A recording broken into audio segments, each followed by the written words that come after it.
मेरी आज्ञा को मान और अपनी माता की शिक्षा को ना तज। इनको हृदय में गांठ बांधे रख और अपने गले का हार बना। वह चलते समय तेरी अगुवाई, सोते समय तेरी रक्षा और जागते समय तुझसे बातें करेंगी।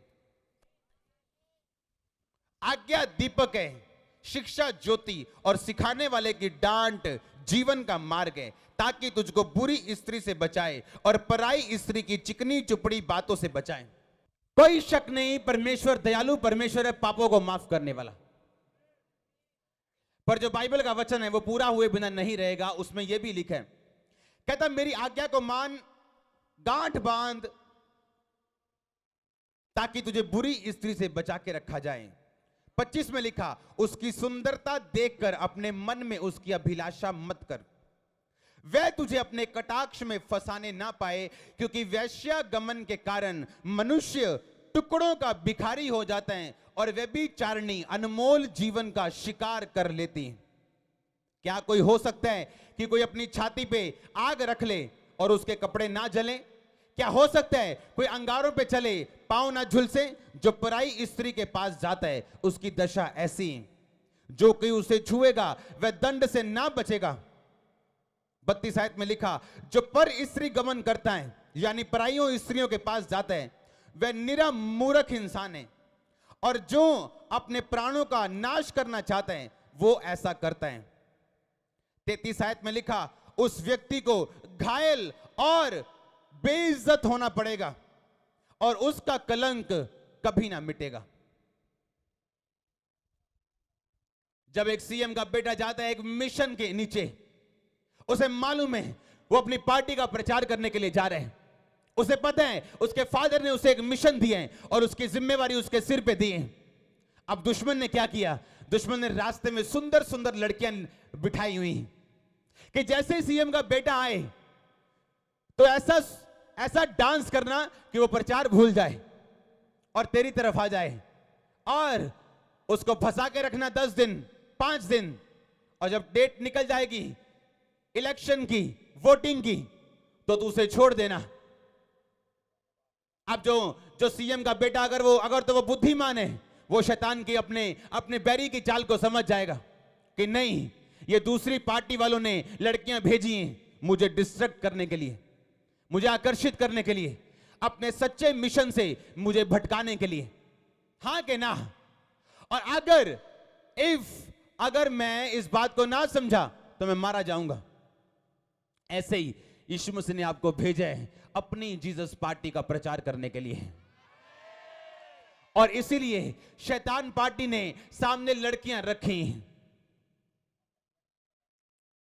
वो उसने डिस्ट्रैक्शन रखी आकर्षित करने के लिए। आपको सुंदरता आपके सामने खड़ी और आपको आकर्षित करने के लिए, ताकि आप अपने फादर की पार्टी का प्रचार ना करके उस लड़की के साथ चले जाएं। परमेश्वर ने कहा मैं तुझे माफ तो कर दूंगा, पर तुझे घायल होना पड़ेगा, तुझे बेइज्जत होना पड़ेगा, और तेरा कलंक कभी मिटेगा नहीं। आज लोग सुलेमान को याद करते हैं कि वो एक महान राजा, उसके अलावा दुनिया में कोई अमीर राजा नहीं था, और ना है अब तक। जितना उसके पास सोना था आज देशों के पास नहीं। एक देश ऐसा कोई नहीं जिसके पास सुलेमान के बराबर सोना हो। लेकिन आज लोग उसे एक ऐसे व्यक्ति के रूप में भी याद करते हैं जिसने अपनी जिंदगी के अंतिम समय में व्यभिचार किया था। दाऊद ने जब व्यभिचार किया उसे अपमानित होना पड़ा, चाहे वो परमेश्वर का सच्चा दास था, उसे लज्जित होना पड़ा, और शिमी ने आके उसे श्राप दिए।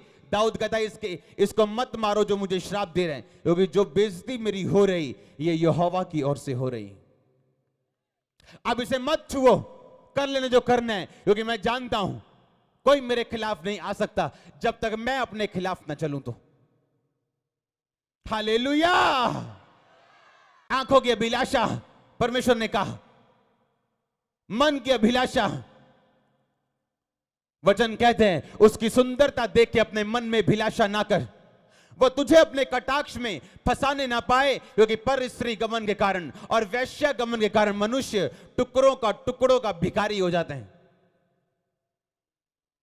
अगर कलीसिया इस बात को समझ जाए कि मैं राजाओं के राजा की संतान हूं, जीसस पार्टी का प्रचार करने के लिए दुनिया में आया हूं, तो शैतान पार्टी दूसरी और लड़कियों को जो शराब को, डिस्ट्रैक्शन को बना के खड़ी है, मुझे उनकी ओर ध्यान नहीं देना है, ताकि मेरी पार्टी जीत जाए, क्योंकि ये पार्टी की जीत मेरे ऊपर निर्भर करती है। अगर मैं नहीं बताऊंगा तो कोई जान नहीं पाएगा। हालेलुया। एक मां जो आज व्यभिचार में और पति के साथ कभी नहीं बनी, उसकी लड़की जब चर्च में आती, सब समझती कि ये हमारे घर में एक श्राप है कि मेरी मां मेरे बाप के साथ कभी नहीं बनी। क्यों? क्योंकि मेरी मां में व्यभिचार की आत्मा है। लड़की भी जानती, बाप को भी पता है, बहनों को भी पता है, भाइयों को भी पता है और रिश्तेदारों को भी पता है। अब वो लड़की इस बात को समझे, अगर ये श्राप मैं तोड़ना चाहती हूं तो मुझे पवित्रताई में रहना पड़ेगा। पर वो भी लड़कों के साथ सो रही और बाद में बोल रही, मेरी जिंदगी में ये प्रॉब्लम क्यों आई, ये क्यों आई, ऐसा क्यों हुआ, ऐसा क्यों हुआ। अब उसके बाप को पता चल गया कि ये लड़की भी ऐसी जैसी इसकी मां है, पर ये चर्च जाती, क्या वो बाप कभी बचेगा, कभी सेव होगा? बताओ। क्योंकि उस लड़की ने अपनी जीसस पार्टी का प्रचार नहीं किया और डिस्ट्रैक्ट हो गई। परमेश्वर ने कहा, तेरी आंखें बंद हैं, तुझे दिखता नहीं। जब तुझे दिखता नहीं, जब दूत आएंगे तो देख नहीं पाएगी, जब मौका आएगा तो देख नहीं पाएगा, तो वेट करता रहेगा, इंतजार करता रहेगा अपनी आशीष का। पर जब आईज ओपन होंगी तो देख पाएगा कि ये वेरी की चाल है, मैंने फंसना नहीं।